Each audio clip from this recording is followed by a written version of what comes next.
As-tu déjà ressenti au plus profond de toi-même que Dieu t'appelait à prendre un chemin que tout le monde jugeait insensé?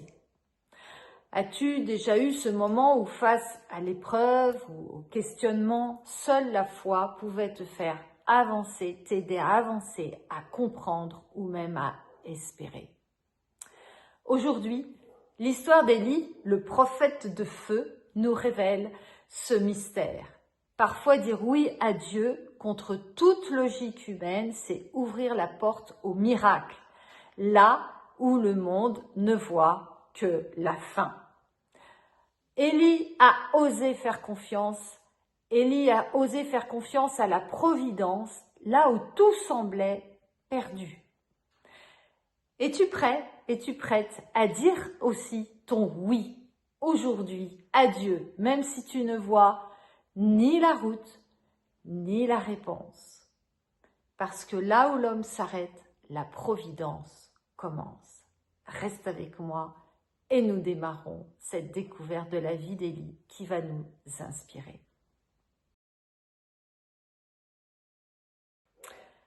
Dans nos vies, nous sommes souvent confrontés à des défis, solitude, manque de ressources, incertitude dans l'avenir, surtout en cette période compliquée au niveau social et économique. Des instants peut-être où la raison humaine nous crie de reculer ou de chercher des solutions selon notre monde propre et notre logique propre. L'histoire d'Élie n'est pas seulement celle d'un prophète du passé. Elle nous touche aujourd'hui, car chacun peut reconnaître dans ses épreuves ce besoin d'une lumière, d'un soutien, d'une parole pour continuer à marcher.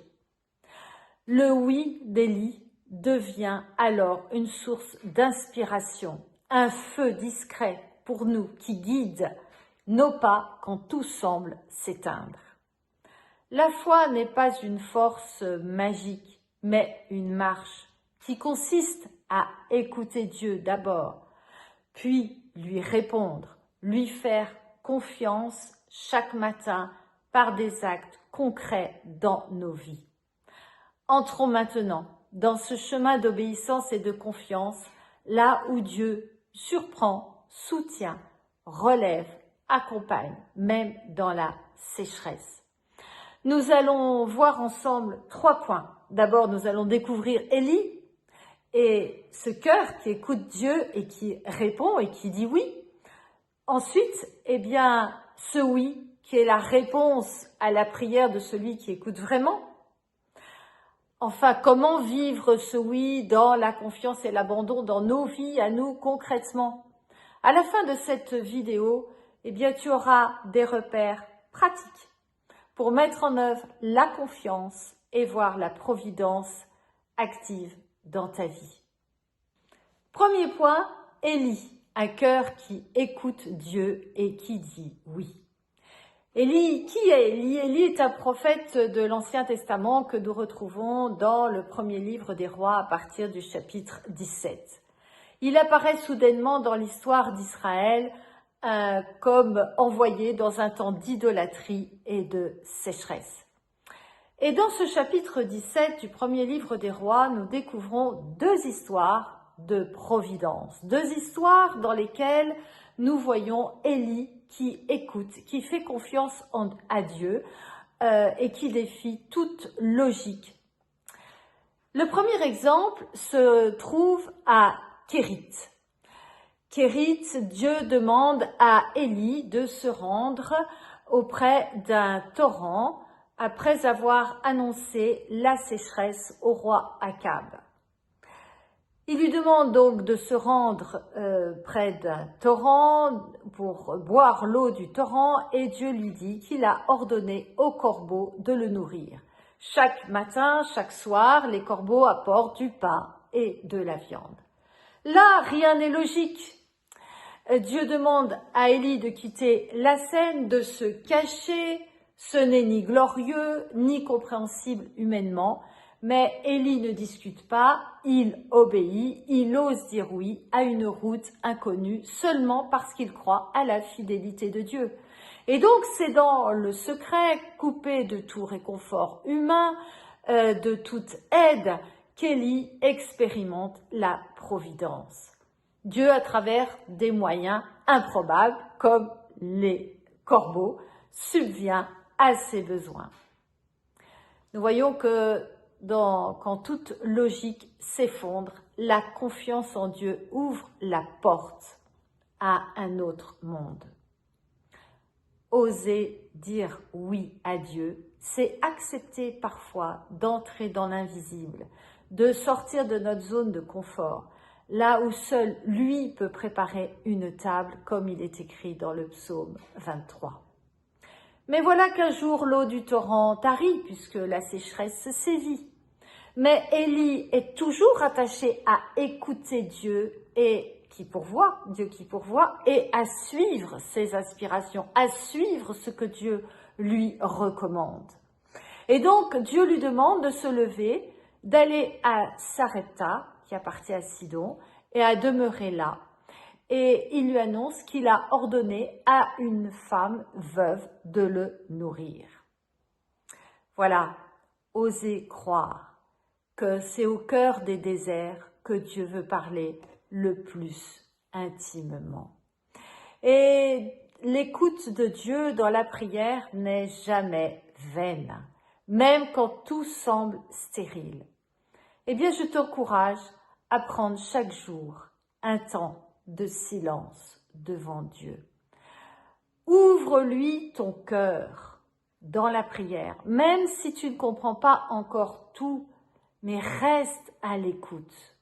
Reste à l'écoute. Comme moi, personnellement, je le fais tous les matins avec mon journal de prière sur les genoux et je note au fur et à mesure ce que Dieu me dit. Voilà. Et puis, les versets bibliques qui montent aussi dans mon cœur. Si tu es toujours là, eh bien, je t'invite à écrire dans les commentaires Providence, par exemple, et merci de liker, ça m'encourage. Notre deuxième exemple de confiance qui défie toute logique se situe à Sarepta. Nous voyons là encore que Dieu guide toujours, mais le nouvel envoi de Dieu à Élie paraît plus insensé encore. Dieu appelle Élie à se rendre à Sarepta, en territoire étranger, chez une veuve indigente, donc pauvre, étrangère, une figure de la pauvreté et de la détresse, qui doit le nourrir alors qu'elle-même meurt de faim. C'est l'imprévu total. Quitter le connu, prendre des risques, accepter de dépendre de l'improbable. L'obéissance d'Élie n'est pas passive. Il se met en route, sans tout comprendre. Il fait le premier pas, même au milieu de l'inattendu. Voilà, la foi véritable commence là où nos sécurités personnelles s'arrêtent, où nous lâchons prise, où nous sortons de notre zone de confort. Oser dire oui à Dieu, c'est oser croire qu'il prépare le chemin, même là où personne n'irait chercher secours, là où souffle l'Esprit Saint, là est la vie, même au milieu du désert. Dans chaque étape où Dieu te déplace, te dérange, te conduit sur des chemins nouveaux, un changement d'emploi peut-être, un lieu, un changement de situation familiale, eh bien, ose demander, Seigneur, où veux-tu m'emmener? Que veux-tu m'enseigner à travers cette nouveauté ou cette épreuve? Revenons à Élie. Élie arrive à Sarepta. Il est accueilli par une femme complètement désespérée, prête à cuisiner son dernier repas pour elle et son fils. Et il lui demande un geste de confiance incroyable, donner le petit peu de son peu. Et par cette obéissance partagée, le miracle surgit. Farine et huile ne manqueront pas comme Dieu l'a promis à Élie. Comme il est écrit dans le premier livre des rois au chapitre 17 verset 14, il est écrit « Car ainsi parle le Seigneur, le Dieu d'Israël, jarre de farine ne sera pas vidée, cruche d'huile ne sera pas diminuée jusqu'au jour où le Seigneur donnera la pluie sur la surface du sol. » Ici, nous voyons que deux oui vont se rencontrer. Celui du prophète, qui ose demander, et celui de la veuve, qui accepte, qui ose donner contre toute évidence. L'obéissance et la confiance dans la pauvreté deviennent la terre du miracle. Dieu ne donne pas forcément l'abondance tout de suite. Il donne chaque jour notre pain de ce jour, comme nous pouvons le dire dans le Notre Père. C'est dans la fidélité du quotidien et la confiance en sa providence, même un petit peu, que s'ouvre la porte du miracle. Quand Dieu nous demande l'impossible, ce n'est pas pour nous frustrer, mais pour nous combler. Là où tu sens la peur du manque, la peur de manquer de temps, de manquer d'énergie, de manquer d'argent, de relations, ose la générosité et la confiance. Présente à Dieu tes besoins avec simplicité et regarde comment il pourvoit. Parfois de façon très simple, mais toujours fidèle. Alors si tu es là à ce point de la vidéo, eh bien je t'invite à écrire dans les commentaires « générosité » et like la vidéo. Deuxième point, le oui, réponse à la prière de celui qui écoute. Plus qu'un acte héroïque isolé, dire oui à Dieu demande l'écoute. C'est souvent, et souvent uniquement d'ailleurs, dans la prière, dans le silence, dans le dialogue, dans l'attente de ce que Dieu peut dire, à celui avec qui nous aime infiniment, que ce oui se forge et s'entretient. Élie, le prophète de feu, est aussi celui de la prière. Il parle à Dieu, il écoute ce que Dieu lui dit et il affine sa confiance. La logique humaine nous enferme souvent dans des calculs, la prudence, l'organisation, le tout bien préparé, bien ficelé, et parfois aussi la peur. Mais la parole de Dieu reçue dans la prière donne le courage d'avancer. C'est ce courage qui va changer nos vies. Saint Jean-Paul II nous disait « N'ayez pas peur, ouvrez toutes grandes les portes au Christ. » Eh bien, si tu es encore là, je t'invite à mettre dans les commentaires « J'ouvre la porte » et like la vidéo. Troisième point, comment vivre ce oui de confiance et d'abandon dans nos vies. Aujourd'hui, toi qui écoutes cette vidéo, tu as peut-être ton propre kérit ou ta propre sarepta, ton lieu de sécheresse, d'inconnu, de questionnement, de difficultés, d'épreuves. Où Dieu te demande-t-il de dire oui, alors que tout en toi voudrait comprendre, sécuriser, contrôler? À quel manque te confronte-t-il? Non pour t'éprouver, bien évidemment, mais pour manifester sa générosité, sa providence. La providence de Dieu ne promet pas une vie sans épreuve, mais une fidélité au milieu de tout ce que nous vivons, une ouverture inattendue, même quand tout paraît clos.